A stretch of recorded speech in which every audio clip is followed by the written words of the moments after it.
The children called out twice. "Daddy!" Small voices. Sleepy. Uncertain. The sound drifted up the staircase and disappeared into the silence of the house. No answer came back.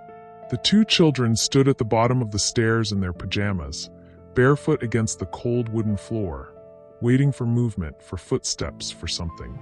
But the house stayed still, and even at their age, they could feel it. Something was wrong, because their mother was never silent in the mornings. There was always movement, coffee brewing, cabinet doors opening, music playing softly from the kitchen speaker. Emma Lawson was the kind of woman who made a house feel alive. But this morning, there was nothing. No footsteps upstairs. No running water. No voice calling them down for breakfast. Just silence. The kind that presses against your chest before you understand why. And by the time police arrived at the Lawson home later that afternoon, Emma Lawson had already been missing for 36 hours. The front door opened without resistance. No broken lock. No shattered glass. No signs of forced entry. Detective Sarah Blake stepped inside first. And immediately something felt off. Not messy. Not disturbed. The opposite. The house looked perfect. Too perfect. Every surface spotless. Every cushion aligned. Every object positioned with unnatural precision. It didn't feel lived in. It felt staged. Like somebody had cleaned away more than dirt. Behind her, forensic officers moved carefully through the hallway while Sarah scanned the room in silence. Then she noticed it. Emma's phone, resting neatly on the bedside table upstairs. Her keys still hanging beside the front door. Her shoes arranged perfectly beneath the hallway bench. People don't disappear like that. Not voluntarily. Not without taking anything. And definitely not women like Emma Lawson. Because according to everyone who knew her, Emma planned everything. Her husband was already inside when police arrived. Waiting at the kitchen table. Daniel Lawson, 42 years old. Financial consultant. Respected. Successful. The kind of man people described as composed. But sitting across from Detective Sarah Blake, he didn't look worried. That was the first thing she noticed. No pacing. No panic. No trembling hands. Just stillness. His back remained straight. His hands folded calmly in front of him. And when Sarah asked where his wife was, Daniel simply looked at her and said, "She left." That was it. 2 words. Cold. Clean. Final. Sarah studied him carefully. Most husbands in situations like this over-explained. They rambled, repeated themselves, asked questions.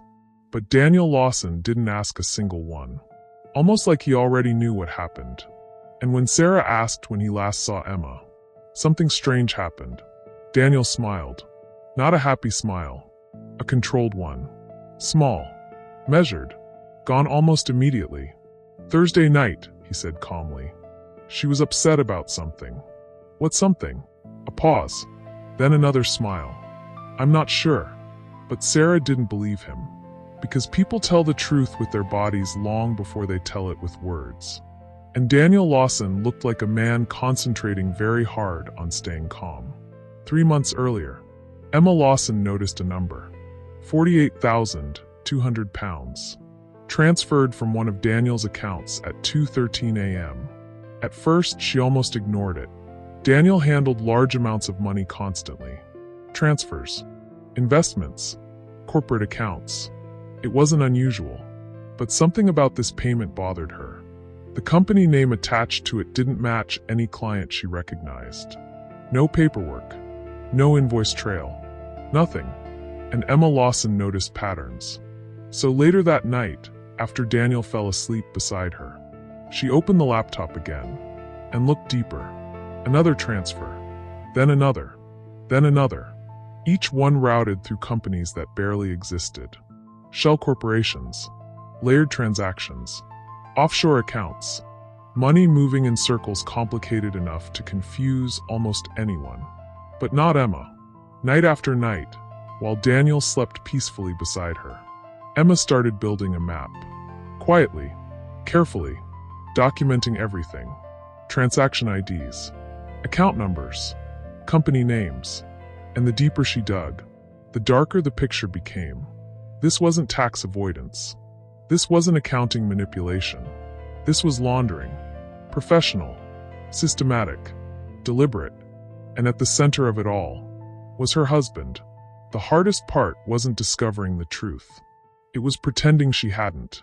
Emma began watching Daniel differently after that. The pauses before he answered questions. The way he redirected conversations.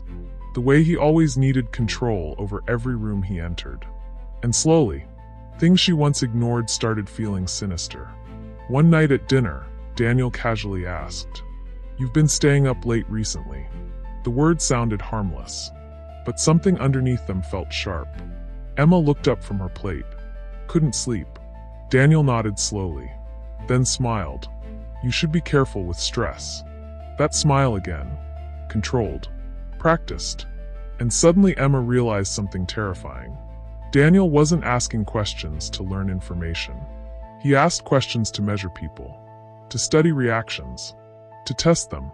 And for the first time in years, Emma wondered if her husband already knew she was investigating him. Back in the present, Detective Sarah Blake stood in Emma Lawson's home office, staring at a bookshelf. Something bothered her. Every object in the house looked organized, but this shelf looked too organized. The books aligned perfectly. No dust patterns disturbed. No randomness. Sarah reached forward carefully and pulled one book loose. Behind it sat a hidden external hard drive.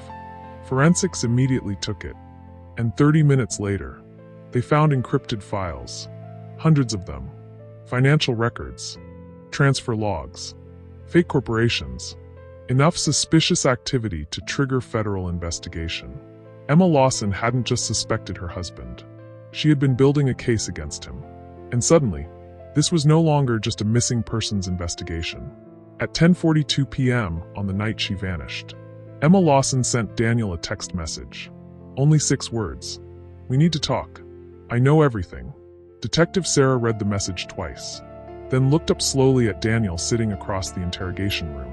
For the first time, his expression changed. Only slightly, but enough. The calm cracked for less than a second. And Sarah saw it. Fear. Real fear. What did she mean? Sarah asked quietly. Daniel leaned back in his chair, his face calm again. "I have no idea." Lie. Sarah could feel it. Because innocent people react to accusations. Daniel reacted to exposure. That night, forensic investigators sprayed luminol across the upstairs hallway. And the darkness answered back. Blood. Tiny traces of it illuminated blue beneath forensic lights. Near the staircase. Then further down the hallway. Then abruptly, nothing. As if somebody had cleaned the scene carefully. Professionally. One investigator crouched near the floor. "There's something here." A fingernail. Broken. Almost invisible against the hardwood. Emma fought back. Not for long. Not loudly. But enough to leave evidence behind. And suddenly the silence of the house felt different. Not peaceful. Not empty. But violent. Like the walls themselves were hiding something. Later that evening, Sarah sat alone reviewing neighborhood security footage. Timestamp, 11:08 p.m. Daniel Lawson's car entered the driveway. He stepped out calmly, walked toward the front door, and disappeared inside. Alone. No visible panic. No urgency. Just controlled movement. Then the front door closed. And Emma Lawson was never seen again. Sarah replayed the footage several times. Something about it unsettled her. Not what Daniel did, but what he didn't do. Because a man returning home to a wife who just threatened to expose him should have looked angry, or frightened, or rushed. But Daniel Lawson looked prepared. And that terrified her more. Then suddenly, another forensic officer entered the room. "You need to see this." Sarah followed him upstairs into Emma's office. The technician pointed toward the computer screen. A hidden draft document had just been recovered. Unfinished. Untitled. Only one sentence typed across the page. "If anything happens to me." The sentence stopped there. Incomplete. Like she never had time to finish it. Sarah stared at the screen in silence. Then slowly turned toward the dark hallway behind her. And for the first time since entering the Lawson house, she felt it too. The house wasn't empty. It was holding on to something. Something terrible. And somewhere inside that silence, was the truth about what happened to Emma Lawson.